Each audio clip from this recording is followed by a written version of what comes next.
Welcome to the latest episode of Branding the Experience. We discuss ways how we can create environments where employees actually want to come to work and customers want to keep coming back. Hi, I'm Ken Bader, your host for Branding the Experience, and I've got a really interesting guest here today. Always have great guests. Wouldn't bring you any bad guests, but we got a real interesting one with an angle that I don't believe we've had on Branding the Experience before. Let me tell you a little bit about her. We have Jennifer Yan, who is an online marketing expert for SEO Symbiosis LLC. That LLC is important, right? And a business coach at Yan Consulting. Fueled by her experience in technology and work in marketing research for organizations such as YouTube, Facebook, LinkedIn, and Google, you might have heard of a few of those. She has developed a foundation in consumer psychology and how to market products and services in a manner that resonates with a specific audience. I can go on and on. She's also a former criminal investigator. And many of you know in my audience that I also do some work in law enforcement. So we're going to hit on that a little bit. I can go on and on, but Jennifer, welcome to the show. Thank you so much, Ken. It's an honor to be here and definitely looking to take this on a different spin today. Yeah, we're gonna spin this a little bit. Normally, we start talking about branding and marketing either internally or externally first, but I want to hear how you went from being a criminal investigator to something a little bit different, something like online marketing and technology. I want to hear that story. Did you make your quota of putting enough people in prison and then decided to move on, or what was the deal there? Yeah, I definitely had so when I graduated college, I actually graduated with criminal justice as my degree. And the thing was, when there's a criminal investigation, normally you don't know what's going on, but there's a lot of evidence left behind. So that's kind of like how we actually start building towards like finding the right target audience for your marketing. So sometimes you don't see the person, but you know what they do. You know what websites they go to. You know what purchases that they make sometimes. So we kind of gather this information in marketing to kind of build a profile. Mm-hmm. And I found it really similar to what happens in a criminal investigation. Based on their behavior, they're likely to go in this certain duties. They're a particular demographic. And there's a certain way to deal with different demographics as you interact with them. Interesting. So to kind of skip to a part of your bio that I didn't read, you use as it says here, a MO framework. Is that like money or more for you, more for me? It's MO. So I know that obviously comes from your police vernacular. What is actually this MO framework or MO framework, I should say? This MO framework is kind of like my years of being an entrepreneur. What makes an entrepreneur what they need to do within their business. And then I narrowed it to actually 3 things. So it's mindset, marketing, and optimizing your business so that one day you could automate and actually step away from your business and not be slaving over it 7 days a week, 24 hours a day. And these are the 3 things I came up with to kind of start building my business coaching, because you definitely need mindset in the beginning, because the thing is, if you don't believe in yourself, you have all these limiting beliefs, it's gonna like definitely like affect how your trajectory goes as an entrepreneur. And then the second thing is your growth, which is your marketing, how you're doing your marketing and how you're reaching out to these people.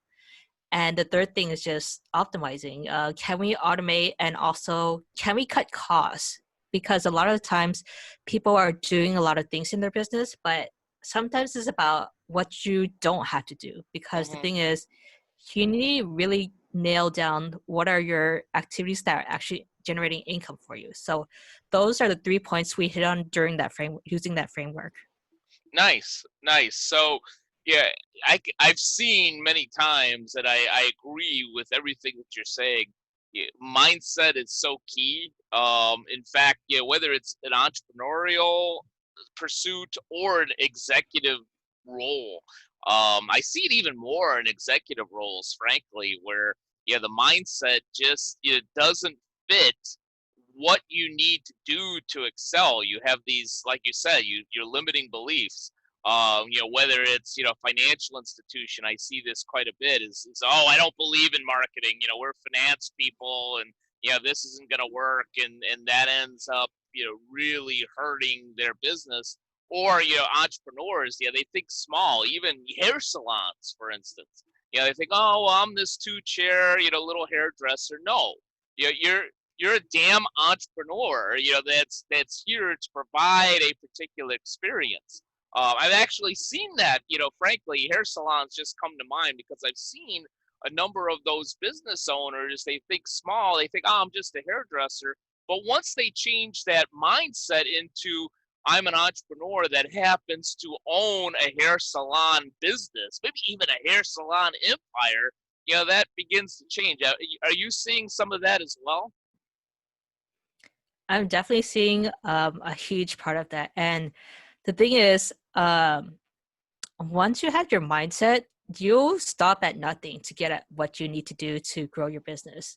Because the thing is, um, I think a lot of people, like, I do see it with other entrepreneurs that they're in a place of like where they're everything is scarce. They don't know where their money is coming from, and especially right now, what's happening. Yeah. But the thing is, you kind of have to let that go in order to actually start serving your customers. Because when you actually look around, I've talked about this with other people, like different economies. Like in 2008, you hear about all these job losses and everything, but you haven't heard about the new millionaires that were came out of 2008. And so that's an angle that's not really covered. So I feel like once your eyes are open to opportunity, the more opportunities will appear in front of you, or you could create those opportunities that aren't there when you have the right mindset. Yeah, yeah, great point. And I'm glad I hit on this MO framework because by questioning just became a lot easier, and I like it when my job becomes easier. You had mentioned the situation that we're in now. We're at the end of May as we're taping this, and a lot of businesses are starting to reopen. I think that the businesses that have really gotten hit the hardest right now are restaurants, maybe bars too, where that if you're just selling alcohol, you're still in a rough spot in terms of being able to open. But restaurants are just kind of reopening. Yeah, so let's go from mindset to marketing. Let's say we've got the mindset that we're not totally screwed. That even as a restaurant, okay, how can we survive at 25 to 50% capacity? With an attitude or a mindset out there of a consumer that, oh, I don't know if it's safe to go into a restaurant. Yeah, how does mindset feed into the marketing of sending the right message and bringing those people back to your restaurant or possibly a retail environment? I think marketing is pretty, you need marketing all the time. So it's pretty evergreen. But the thing is, as you mentioned, the times are different now. With marketing, you had to learn how to actually pivot. And with, let's say, your example, restaurants, um, what I actually did with my own clients is I went back in and checked in with them. And I asked them, like, what kind of things are you worried about given the new times? What's on your mind? Uh, what kind of things would you like to see? Like, let's say you're a restaurant owner. What do you want to see in a restaurant owner to know that you're protected from COVID-19? Mhm. So I actually re-engage with my current clientele to try to pivot my marketing message. So based on what they told me, I started recreating the marketing message and reaching out to people through social media and just staying active. Because the thing is, a lot of business owners I know, they didn't know what to do, so kind of disappear from their clients. Yeah. And when that happens, it's like they're not sure what happened. They're like, did they close down, or they're not sure what's going to happen. So I actually pivoted with my marketing message, and I cater to how what they're fearful about, and how I could resolve those fears. Yeah. And I would say that's like the bulk of marketing. Yeah. Yeah. You've gotta hit it head on. Yeah. I personally worry about not just the restaurants, but retail in general that was forced to, in essence, kind of close down. And some of Mhm. them, yeah, maybe pivot and reinvent is overused. But they looked at the opportunity. For instance, if they were retail and they were offering women's attire, okay, how can we do this online? How can we use our email list? How can we use social media to say, you know what, we're still open online.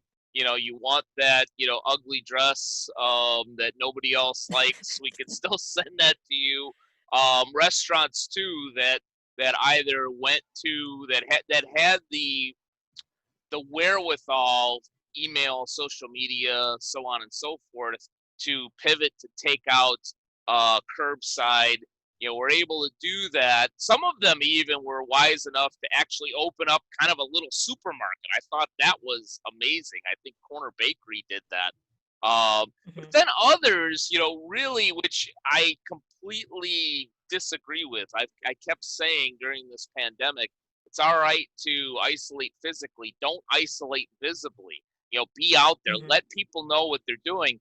And I see, retail and restaurants just pull back and say, all right, we're going to go into this shell and we're going to wait to open. We're going to figure this out. I just see that Mhm. that latter situation as being very, very detrimental, and not having that communication from your marketing perspective, especially from a technical standpoint. What do you think of that? How just what do you think of that, and how can they bounce back? I think so. Um, I've heard this. So you and I actually met at New Media Summit Camp. That's what I So hear.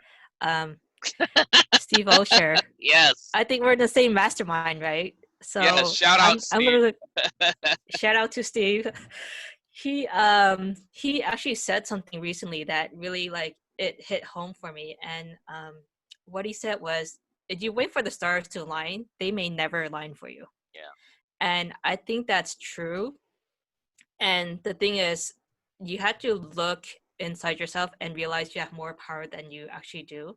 So even this time where everyone is struggling, there's I just created a ebook with one of my colleagues where we put together 30 plus financial resources for businesses right now.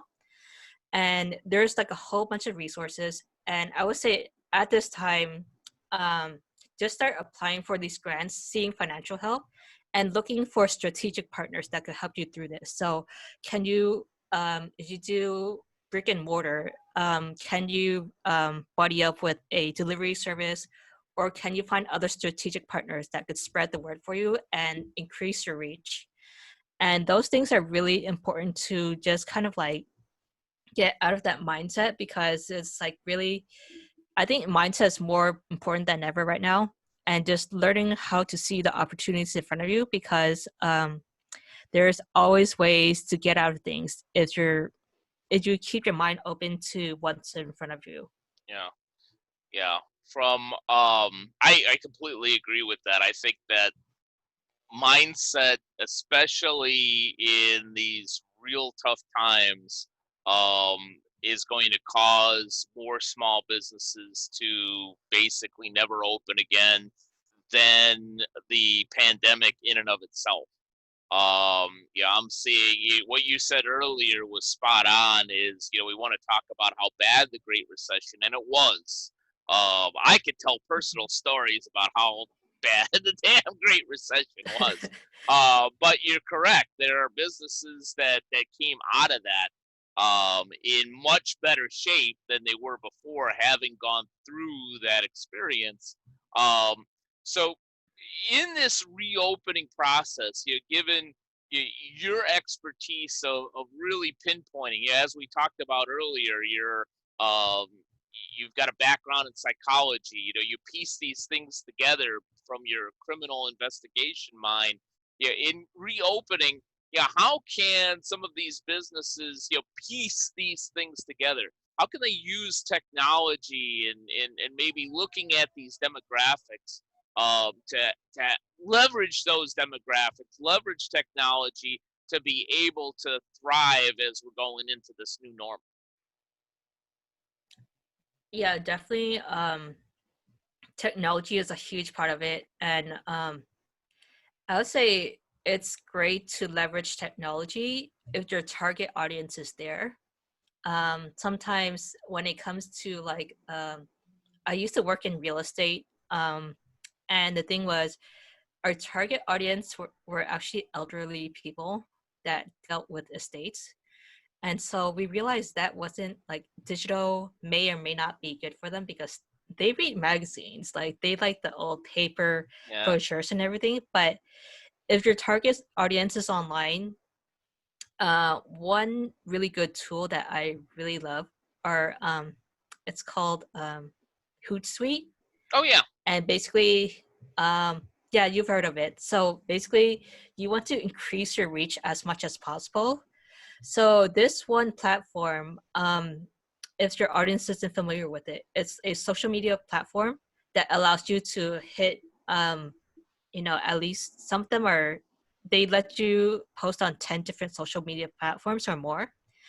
And basically you're just kind of um, exploding your reach, and you could use same content, the same content that you put on Facebook Live, you could use in a blog post, you could use in a YouTube video, and it helps you post in these multiple areas. And what I used to do, um, basically I used to do search engine optimization. It's just a fancy way of saying how to get ranked number one on Google. Right. So when you put out your marketing out there, you definitely want to use the words that they use. And sometimes I feel like people describe the same problem. Let's say like someone struggles with diabetes, right? Mhm. And with diabetes, maybe doctors will talk about like basically the numb feet, um, the basically the different side effects of diabetes, but the client, what they actually feel or that is that they have problems going out, meeting their friends, going to weddings. They can't go out because their feet hurt so bad. And so I think that's a little distinction between like with marketing, that you really want to use what they're the words they're using, and Mhm. kind of like, I like saying parrot talking, like paraphrasing Yeah. what they're talking about, because they really, you need to really talk about what they care about in a way that really impacts them. And Right. so that's a really key thing with marketing. Like with any, you could, there's basically like 10,000 ways to market, but to keep things simple, you need to choose one or two if you're a small business, one or two marketing channels, and really hone in on that marketing message and your sales offer. Once you have those three pieces together, you have a really strong foundation in marketing. And it, and with those three things, you have a really strong marketing foundation for your business. Yeah. Yeah. That brand messaging is so key. Probably even more critical now, given this new normal that we're in. Yeah, it doesn't always come down to, because I agree with you. You have to ask for the business. You do have to have your sales Mhm. offer. But before you even get to that, in order to get people to that point, you have to have the right brand messaging. You have to make that connection. Much like you said, nobody is necessarily thinking about diabetes, but if they've got a foot problem, that's something that they're looking into. That's something that is the Mhm. symptom that you need to address before you get to maybe your diabetic solution and so forth. You kind of alluded to that third part of your MO or MMO, program of optimization when you started talking about Hootsuite. Let's say we got the right mindset and we've got our branding and marketing message going, and now it's time to focus more on our customer and not necessarily on sending every social media post or every email or text or whatever your marketing tactic's going to be. You already mentioned Hootsuite. What's some of the other optimization that you suggest for small businesses and entrepreneurs? Um, I would say with automation, if you're a small business owner, it's best to look at what are some of the tasks that you're doing over and over again that could be automated. So one example is making appointments for your business. So instead of that back and forth, like, are you free this day? Are you free that day? Are you free this day? And then that huge back and forth, I use scheduling calendar software, like Calendly is a good example, to schedule appointments. Second area is like if you send monthly invoices every month, there's definitely different software for that.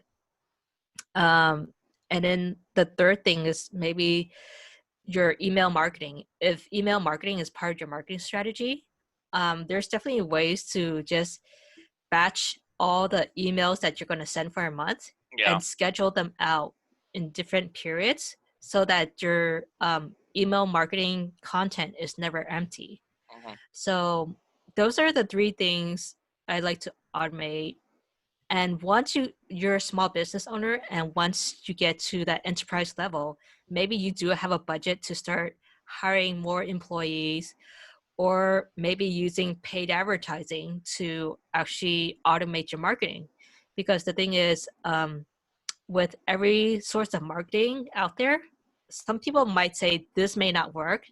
But the thing is, you really have to hone in again on that marketing message. Maybe it didn't work because of your marketing message, not because of the marketing channel. Right. And paid ads is a great way to automate your marketing, but I highly recommend it only if you have the budget for it. Like, Yeah. make sure to have at least several months of money that you're willing to just throw away to kind of test out your messaging and the audience that you're targeting, because you don't want to go, you want to go more organic, go with more organic marketing, like um, SEO or just networking, free networking events, to kind of start your Yeah. business when you don't have any money to use. Yeah, yeah. I love the point that you made. I'll paraphrase: is don't throw money away necessarily. On Google Ads, Facebook Ads. I have no problem with using those two tactics, but yeah, there have been many times where I've had clients come to me and say, "Well, we need to be on Pinterest and we need to do Facebook ads." And yeah, I usually back up and say some type of a nicer message that I'm about to share, which is, what you're doing now from a branding standpoint sucks. So why do we want to add more channels so that even more people can find out that our branding is confusing and our marketing sucks? Let's Mhm. let's get the message and the story right. Yeah, and then Mhm. then we can spend money and time on all of these other different channels. I would rather you be this awesome small business with content on Facebook and getting these leads, getting this business, than be on LinkedIn, Pinterest, Twitter, Instagram, MySpace, all these other places, and having a confused message to more people. Do you see that as well? Yeah, that's a huge thing. I'm actually really guilty of.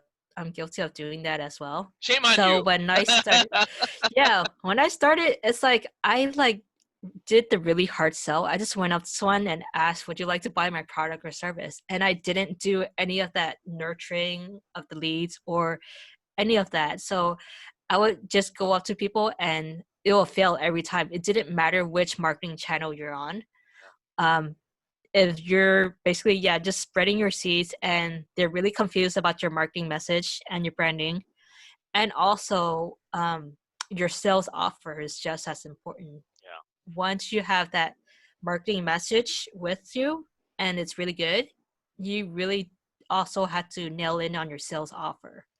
So that's something I help with my clients. Basically, finding a attractive name for your business offer that speaks to the results of what they will get, and focusing about like the majority of your offer on what are the results and outcomes instead of the features. Hmm. So features versus outcomes. The difference is features is like, let's say I sell SEO, how to rank someone on number one on Google. Features are like things like link building, keyword research, things like that. Hmm. But they mean nothing to the client. But it's actually what I do.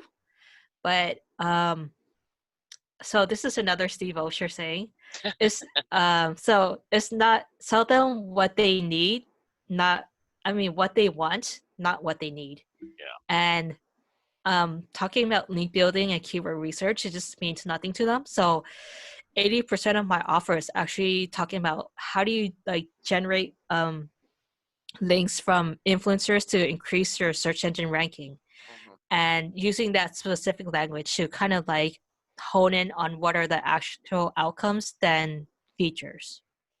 Yeah. Yeah, even going back to I think the late '90s, the whole feature benefit thing started going away, and fortunately, it went to more of a value-added selling. What's the value? What's in it for me as a consumer, as a customer?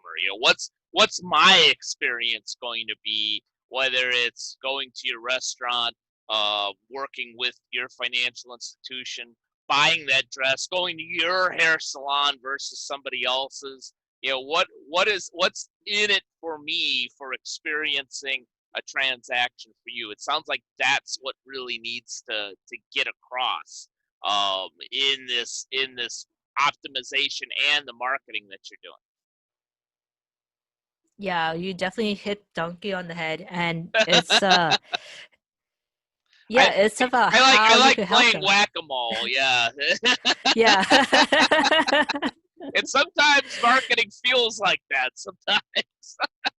Yeah, and you definitely need to when sometimes it does depend on the product or service that you're selling, and sometimes it does take a lot more longer to nurture for like a very expensive investment.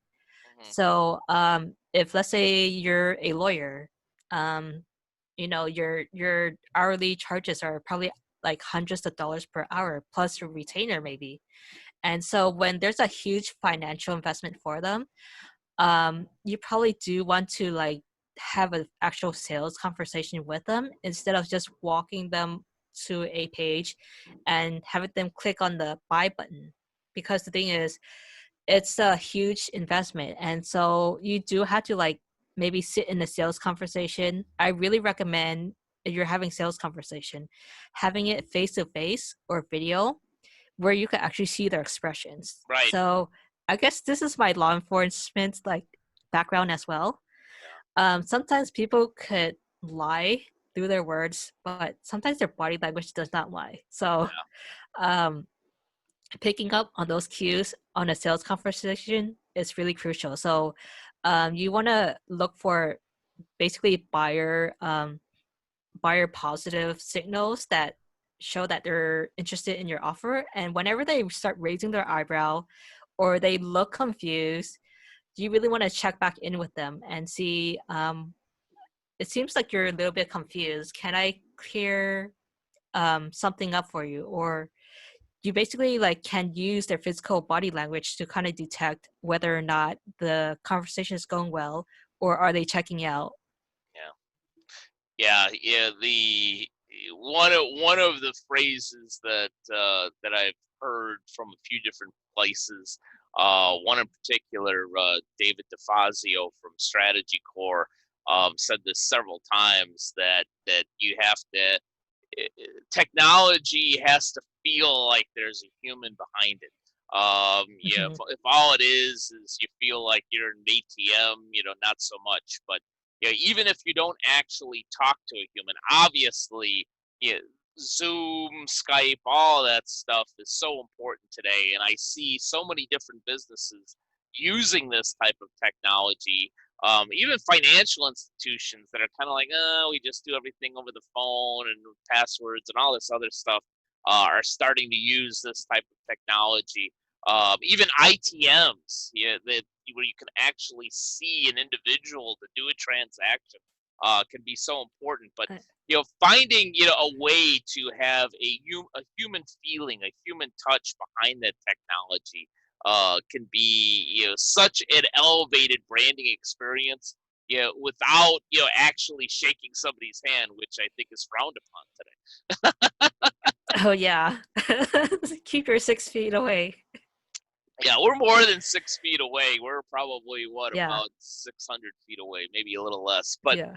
um, you've given us so much great information. I love the MO format that you have, especially as businesses are reopening.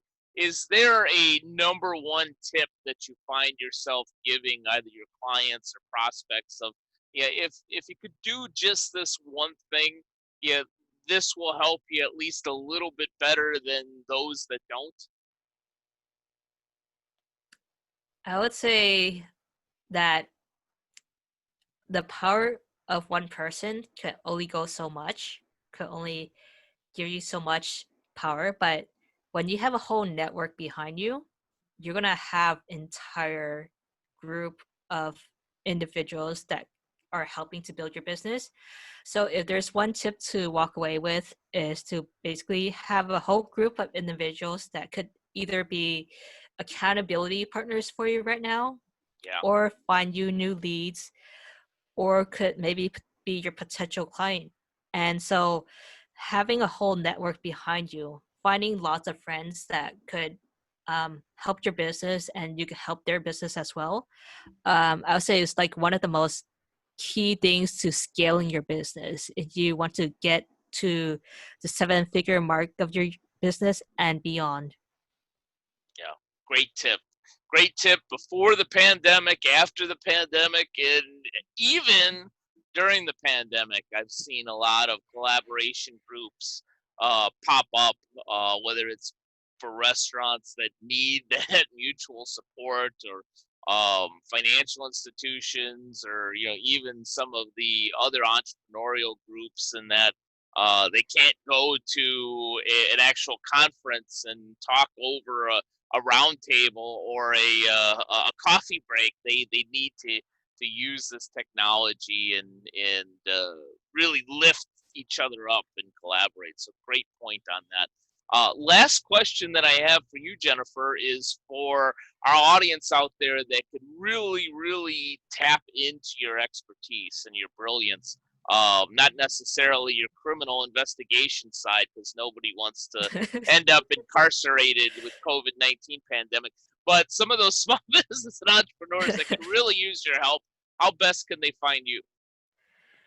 Yes. If you would like help on basically start building your mindset to start becoming an entrepreneur and working on your marketing and your branding and also optimizing your business, you could book a free consultation with me at sevenfiguresession.com. And basically, we'll walk through the exact steps with you to kind of figure out what are the right actions to take right now to start recession proofing your business and also making it past that 7 figure mark of your business and beyond. So you can find that at sevenfiguresession.com. And I'm here to help your audience as you need because it's a really tough time right now. And we all need accountability partners at this point. Yep, you got that right, and I think everybody needs to recession-proof their business. We needed you a year ago to do it beforehand, Yeah. but we definitely need it now. Jennifer, thank you for sharing so much great insight today. Really appreciate having you on the show. Oh yeah, thank you so much, Ken, and best wishes to everyone that's going through these times. And um, enjoy the summer days as Yeah. you can. Yeah. Hopefully the heat will kill this darn We'll kill the virus. thing. Yes. There you go. But not your business. Kill the virus. Don't kill Yeah, you. not your business. No, no, not your business. Awesome. Thank you again, Jennifer. And thank you to all of you that joined us today. And here's hoping, as always, that you're branding the experience at a very high level for all those you serve. Take care. Thank you for watching Branding the Experience. I hope you enjoyed the show.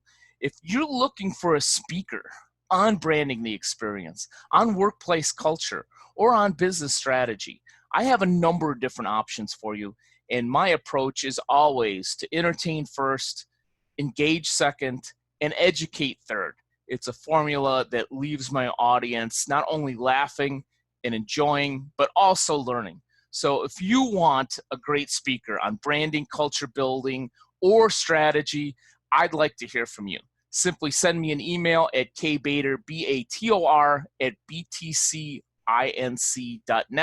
or to learn more about the presentations that I've done that have been successful in the past, go to www.btcinc.net.